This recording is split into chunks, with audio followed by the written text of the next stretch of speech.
So right here, I'm just trying to set her up to maybe catch her without roping her, although I'm ready to rope her.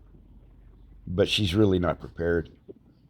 She sort of gets halfway prepared, and then she makes plans to leave if I get too close. So, but I am getting to her hip there and rubbing her,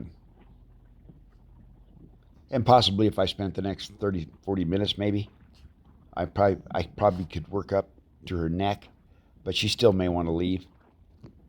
So that's got to get a lot better.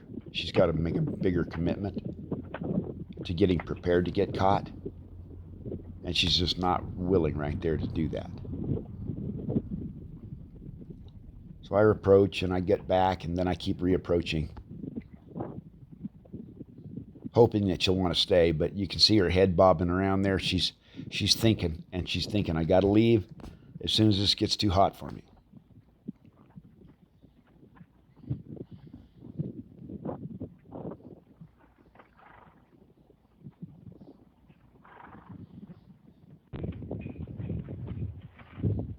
So I did get her caught. Didn't show it there, but I did rope her. So I'm just taking the coils like I have been and rubbing her with those coils and getting her used to that. That's a big thing for a green horse that hadn't been exposed to that, to get used to that. And plus I have the coils right there, so I'm just utilizing the tools at my disposal. And you can see how defensive she gets when I approach her with those coils.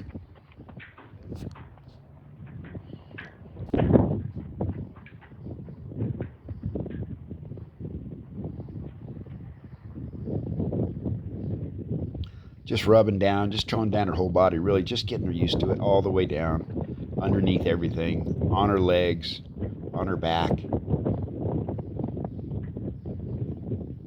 So because that prepares me for further, the next progression, once she gets good with that, is to go down her legs with my hand and possibly get her prepared to pick her feet up.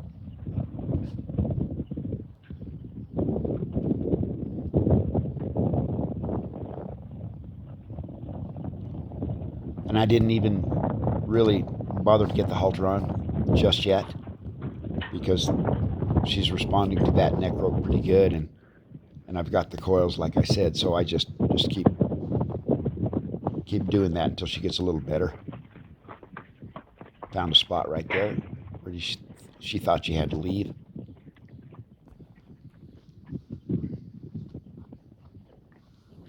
So I just go up and reassure and start over, really, is basically what I do. Until she begins to tolerate it better. That's the name of the game.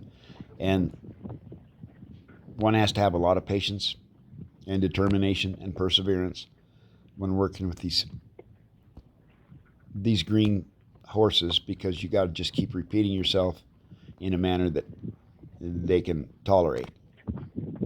And pretty soon that toleration will turn to acceptance, and pretty soon it turns really into indifference, where it doesn't really bother them at all. But you got to just keep hanging in there until you see those changes.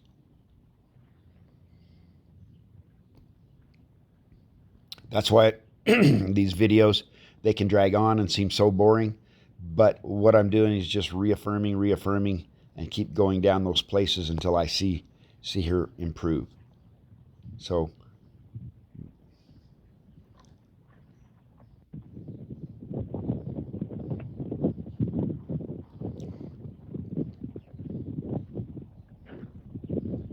just getting your hands on all over her is the best thing you can do to get her more gentle, just the way it is.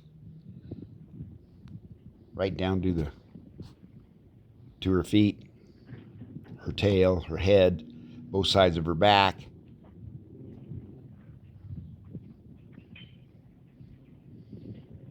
I'm just trying to get her used to me coming down that hind foot, so as if to maybe pick it up right there. I did pick it up just for a second, and she allowed me. That was great.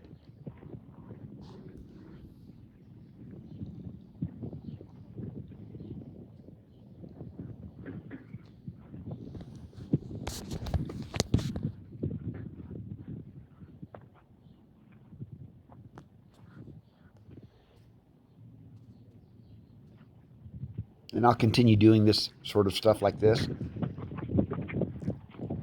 until I see a change. And then I'll move on to something else. But you saw where she just right there just got scared of something. And really, I'm just rolling her over, starting again.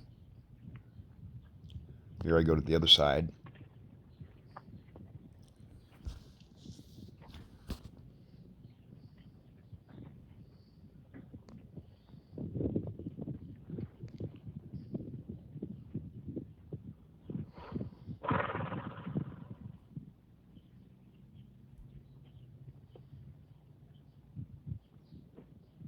And she's tolerating it pretty good there, but you notice her head's up. She's very aware of what I'm doing. And she's not really relaxed at all, but she is trying.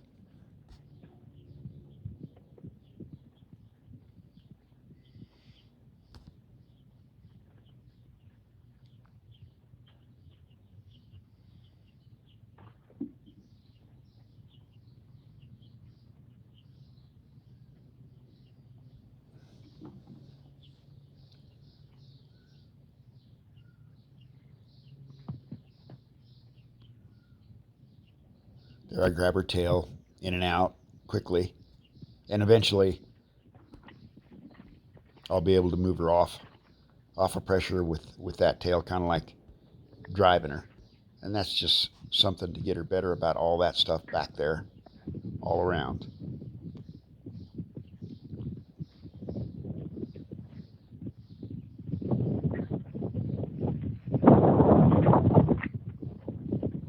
See, just a little bit too much patting there with the coils, just set her off there. So I start again, rub, and then maybe go back to that place and revisit it.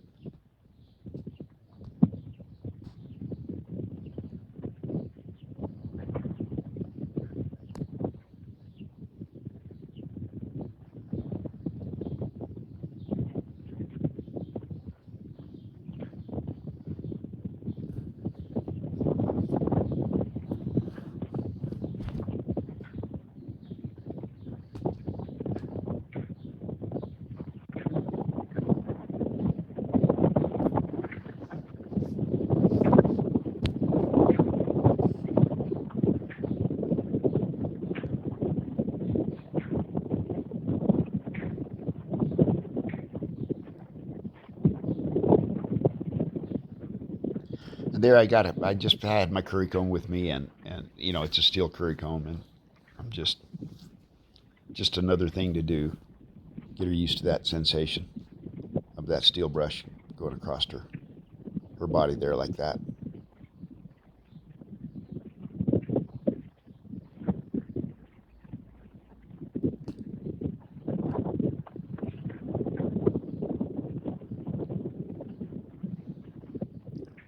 See there, I'm asking her to move forward by just kind of creating some energy in that tail.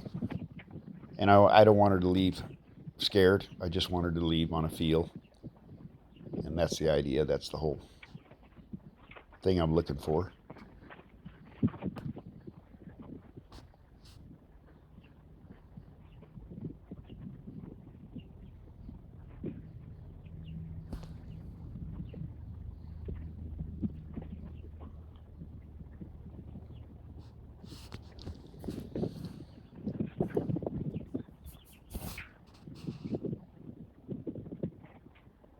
So this can seem endless when you watch it, because it seems like I'm just keep doing the same thing over and over and over and over. And why not move on to something else?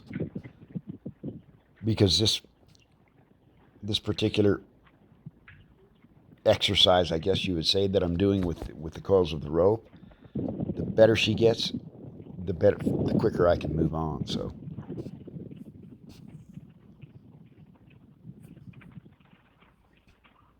And that old saying, slow is smooth and smooth is fast. So really, it'll speed up things by taking the extra time to get her better about those things. Now here, I'm just trying to drop her head down. It's just another way of having her yield to pressure. I'm just pulling straight down on on the lead rope, on the halter rope there, and I'm waiting for her to lower her head just a bit.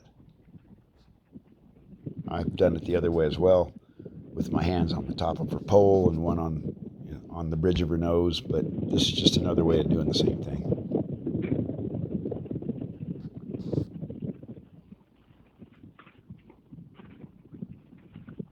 And she's responding pretty good there. You see her head coming down. She's trying.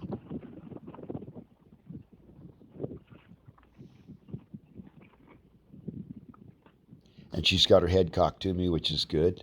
She's just yielding right there. She's not braced up. She's not too worried.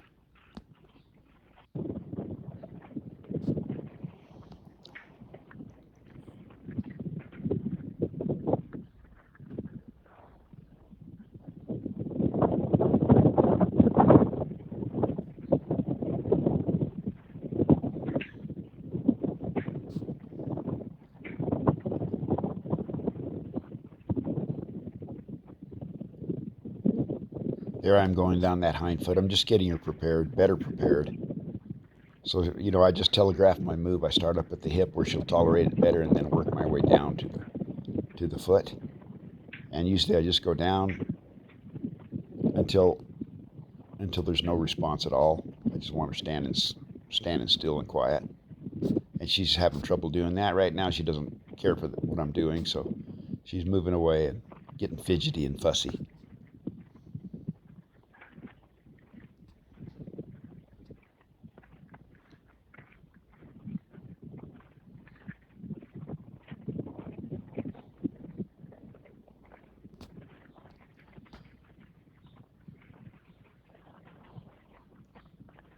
And there I just changed just change it around a little bit.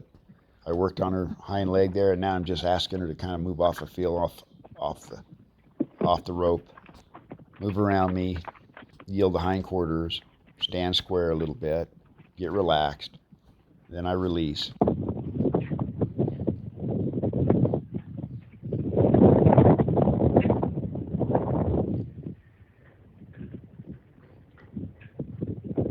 And this little clip here, I'm just working around her head and her face, and her eyes and her ears. Just get her more comfortable with that halter coming off and on, and the last rope coming over her head, over her ears. She's got to get good about that. So just keep practicing on that until she doesn't really care about it.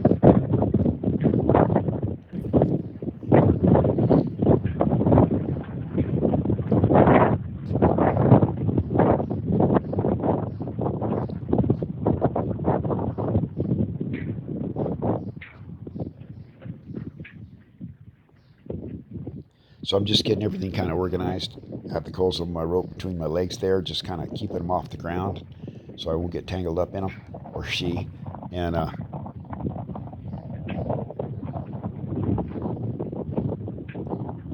yep, just going over her ears.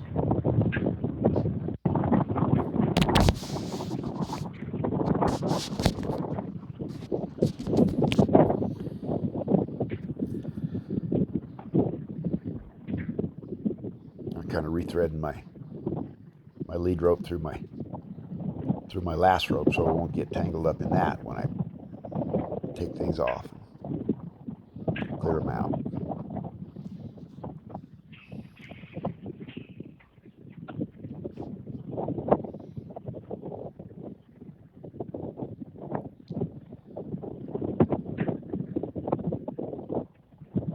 And she's responding pretty darn good with the halter. She's progressing nicely with that.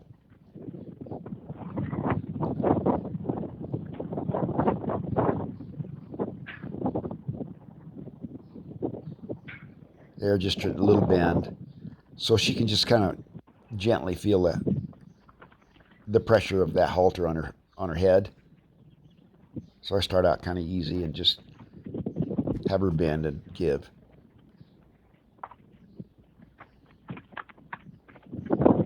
I'm just asking her to go around me again. I'm just kind of sending her by, leading her past me, and then getting those hindquarters to yield away. Just so she can feel that halter because she's had the neck rope on there.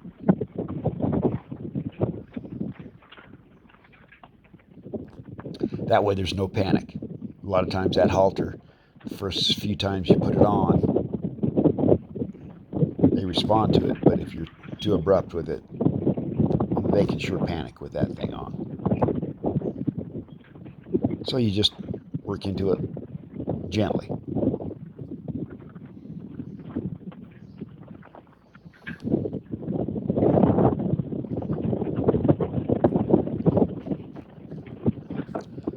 And just the different feel, just the different things I'm asking. I'm asking her to come forward off of pressure and go by. And then as she does, she doesn't want to go by there. So I'm having to help her. I'm having to drive. She's really wanting to go backwards. Yeah, there, she finally come through. Same thing, I'm going the other side. And you'll see they're just small arcs. I move her feet forward a few steps, and then I yield those hindquarters, and then I build on it. Eventually she'll be able to go all the way around, calm and relaxed. But in the beginning, I just break that circle down into very small pieces, just a few steps forward, let her know she did good, yield those hindquarters, and give her a small break, and keep repeating.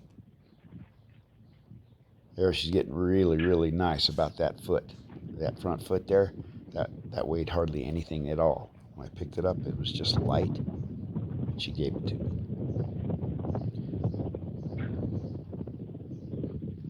I go back to my curry comb, the brush, again, I just keep revisiting those things.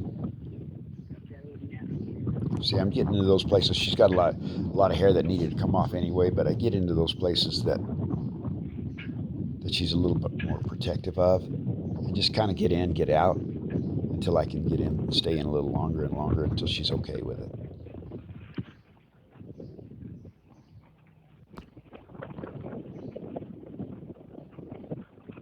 And the padding is a big thing to a green horse.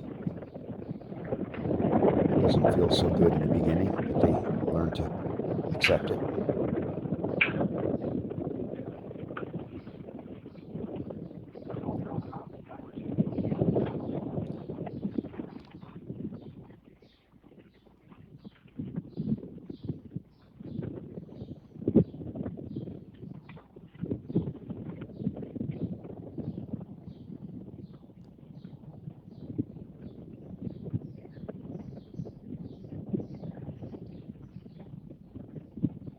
Just having her give to me so so her head comes to me.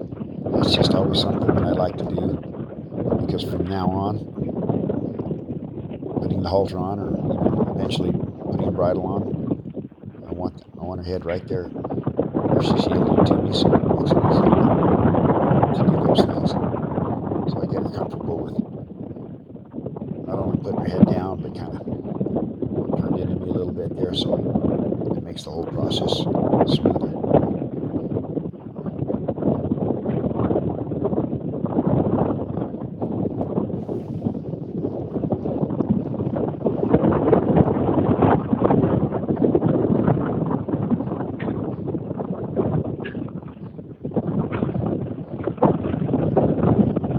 And I got that halter around her neck, and I just keep having her yield back to me with her head, so that when I do put the halter on, it's right there for me to do. So I'm just working on that. And now I've got my hand over there, just kind of trying to help her stay, to let her know because she knows she's loose now. But if I help her stay, she won't anticipate.